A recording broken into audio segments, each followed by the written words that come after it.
Hello, my name is Chris Alasara. I co-direct the World Evangelical Alliance's Sustainability Center in Bonn, Germany. I'm also the lead for the Studio for Placemaking at Duke Divinity School at Duke University. Welcome to this informational video about SGD cities and the networking event that's coming up at the World Urban Forum in Poland at the end of June.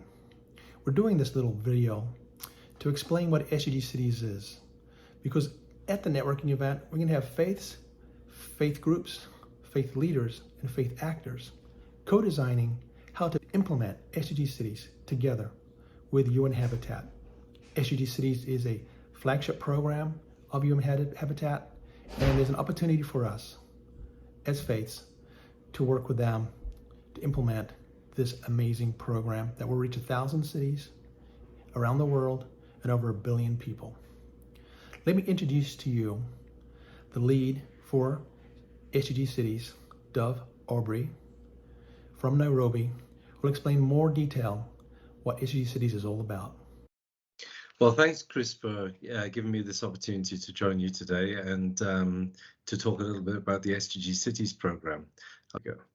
So SGG Cities is a global flagship initiative initiated by UN Habitat, and it seeks to establish a collaborative action across organizations and across all sorts of entities to unleash the potential of cities to accelerate sustainable development and to improve the quality of life for all.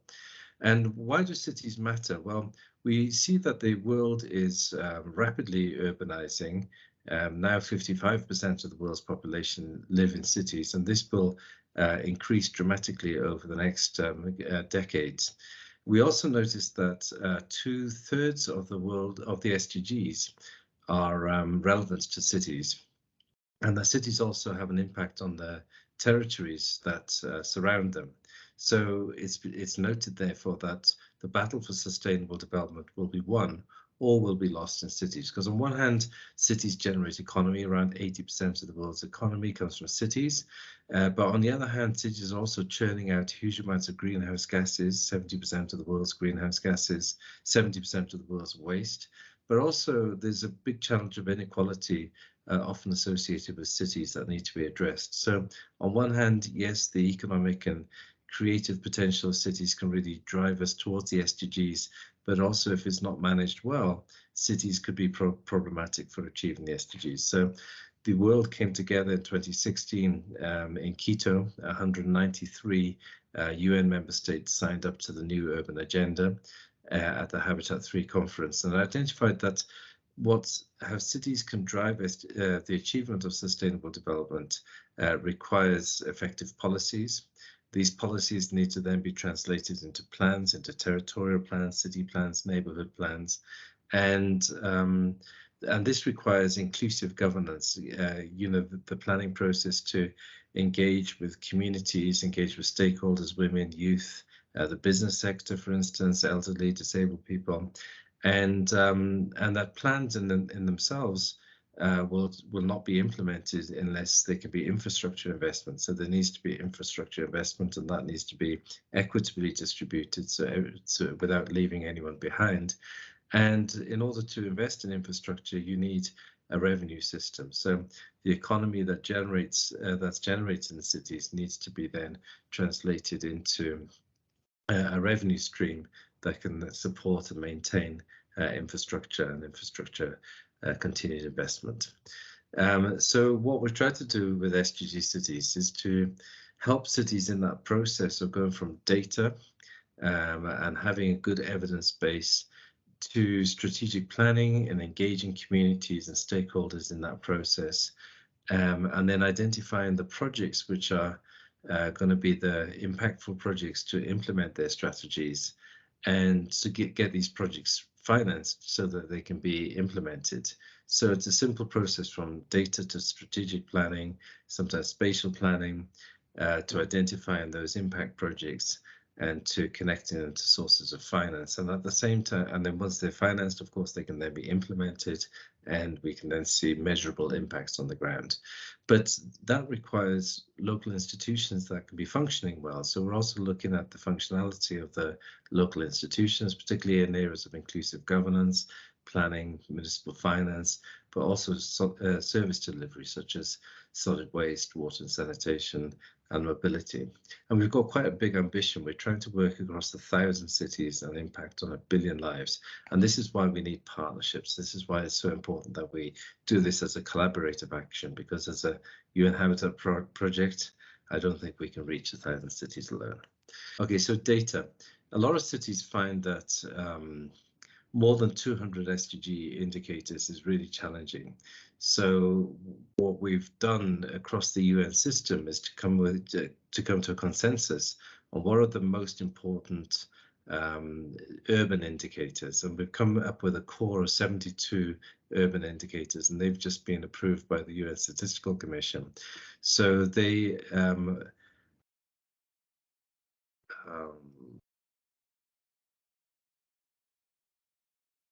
okay, take 3. Okay, sorry. So let's look at data first. The first track is data. Many cities struggle with trying to get indicators around more than 200 SDG indicators, and have asked us, can you identify what are the core indicators? And of course, different UN agencies will have different views on that. So we've worked across the UN system to identify 72 core indicators derived from the SDG 11 objectives of safe, peaceful, inclusive, resilient, and sustainable, and then the dimensions of sustainability, which is around economy, society, environment, culture, and governance. And where these intersect, we've derived indicators from the SDGs, but also from the Paris Agreement on climate and Sendai Agreement on resilience, for example. So these represent a core of SDG of urban indicators. But for sure, if cities want to add indicators to that, that's also great. So we measure these indicators then through statistical means, but often statistical data is not available. So we look at spatial data as well, try to understand how different communities are served with infrastructure, social infrastructure, physical infrastructure, public spaces, public transport, etc., housing conditions.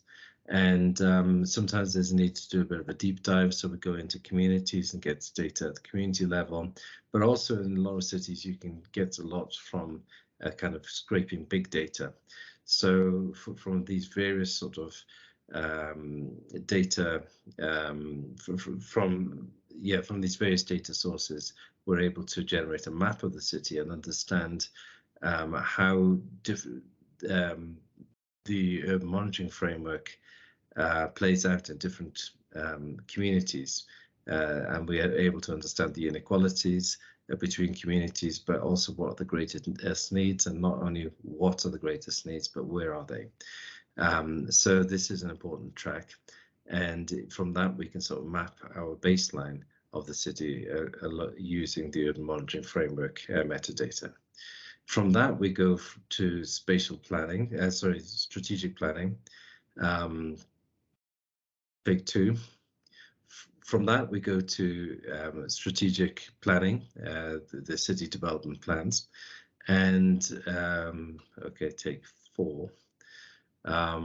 Okay, from that we go to strategic planning.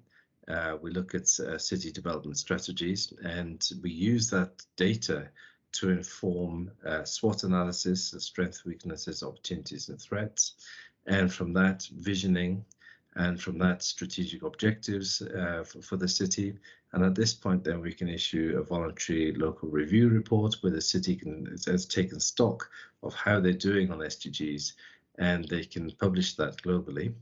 And then after that, we do the strategic development plan, which is the sort of nitty-gritty of what's the actual priorities, how they're going to be budgeted, how they're going to be implemented, and it's a more detailed process. Of course, city authorities don't do this alone. They engage stakeholders, communities in the entire process. So that plan is really owned by the city itself. So with the action plan, we can then map, as we did with the baseline, where does the city want to be by 2030? And then when we compare that to the baseline, we then work out the gap between where the city is now and where it wants to be by 2030. And in this particular example, there's a lot of work that needs to be done in the sort of environment space, improving the inclusiveness of culture, and also looking at a more safe and more inclusive economy. So once you have that, then we have to then translate that into actions. So that's what the strategic development plan does. It looks at what are the actions in terms of software, and this could be local regulations, could be bylaws, etc., and hardware, which could be infrastructure investments, say in affordable housing, in public space, in street lighting, whatever that might be. And so when you have the priority actions, of course, they need to be implemented. And a bit later, I'll talk about track 4, which looks at how to finance some of these things. Meanwhile, in track 3, we're looking at effective local institutions. So it's one thing to have a plan and to know what the city needs to invest in, but there needs to be strong institutions to make things happen. So we look at the planning, the governance, the revenue, and basic services. We have a diagnostic phase, and then based on the diagnostic, cities can then access training materials, training resources. They can be linked to other cities that have common challenges, and they can be learning in learning communities. And then coming to the 4th track, this is the investment and impact. So through step 2, the strategic planning processes, we've identified what are the investment needs of the city. We can put these projects then on a portal. So globally, this is shared with potential investors. And then importantly, these projects are then supported with an advisory facility, which looks at the financeability of these projects and how to structure these projects for finance, and how to ensure that you're having the data and the information that investors need around de-risking, around rates of return, and these issues, but also the SGD qualities of these projects and how to report on what these projects are delivering in terms of SDGs. And then we also then have the vehicles, investment vehicles. So once the projects are developed and prepared for finance, then there are vehicles then that put in the initial first loss investment. And through that process, they're able to then crowd in a range of relevant investors to provide the sort of capital needed to make the project implemented. So that's the 4 tracks. We have data, strategic planning, institutional strengthening, and investment and impact. And then we want to recognize the efforts the city makes. So we have a certification which aligns to these 4 tracks. The silver certificate is basically showing that the city has political commitment to prioritizing SDGs. The gold shows that it has an evidence-based strategy, and the platinum then shows that the city has been strengthening its institutions, and then the diamond then demonstrates that the city is progressing towards impacting on the SDGs. It's delivering its plan, it's investing in these projects, and moving towards the achievement of SDGs. The delivery model, I mentioned before that we're trying to reach 1,000 cities and we only have 8 years left. So we've made a set of tools. These are all online. So for each of these tracks, the data, the strategic plan, the institutional capacity, etc., the investment facility, these are all kind of digitized. So they're accessible to cities all over the world. And where there's not good connectivity, we then work more in person with such cities. There are urban labs then, so these are sort of backstopping centers in each country, which services a group of cities, maybe at the country level or the regional level, and provides that sort of human expertise to work alongside those digital tools. And then we have global hubs. So for each of these tracks, the data track, the institutional capacity track, etc., certification. There are global hubs, or we're mobilizing at the moment global hubs that provides those sort of centers of excellence to improve the tools and to improve the processes and keep things on track. And then, of course, the most importantly is partnerships. So going to scale requires us to work with several partners. So city networks are important, academia, civil society, professional organizations, etc. And yes, faith-based organizations we think could be absolutely critical to achieving the scale of impact that we need. And we'll get onto that shortly. And then, of course, the last piece of the delivery model is around the certification. Human rights, gender, social inclusion are incredibly important aspects, and it's needed to be mainstreamed through each of the processes. So because we've got sort of standard tools and standard processes, we've been able to mainstream these aspects effectively throughout the whole project cycle. When it comes to faith communities, we very much welcome working with faith communities. We believe that they're often aligned very well to the values of the SDGs, particularly the principle of leaving no one behind. They're often well placed at grassroots level and have influence around their local communities. They're able then to work across networks of cities, networks of countries, and to learn from each other. Through their membership, they're well placed to advocate at all levels of government, but also across private and civil society sectors too. And also they're able to leverage their assets, their hard assets, such as the facilities and meeting places, but also soft assets, such as education programs, health programs, caregiving, volunteering, and social capital. So they're extremely well placed, I believe, to have that impact and leverage a lot towards the SDGs. And then importantly, there's often a culture of giving across all religions, and the need, the desire to give, to support the needs of the most vulnerable people. And I think through things like the city investment facility, there could be a channel for faith organizations to bring finance from maybe the institutional setup or from individual donors all the way then to local communities, local faith communities, where they can then see the impact directly of their finance. So we very much welcome working with faith communities. In the World Urban Forum, there'll be a session on this, and we really hope that that will help to promote the idea, and that we could very soon open a faith window for SDG cities. So just to recap, what's in it for whom? For cities, SDG cities helps them to accelerate the achievement of SDGs and to improve the quality of life for their residents.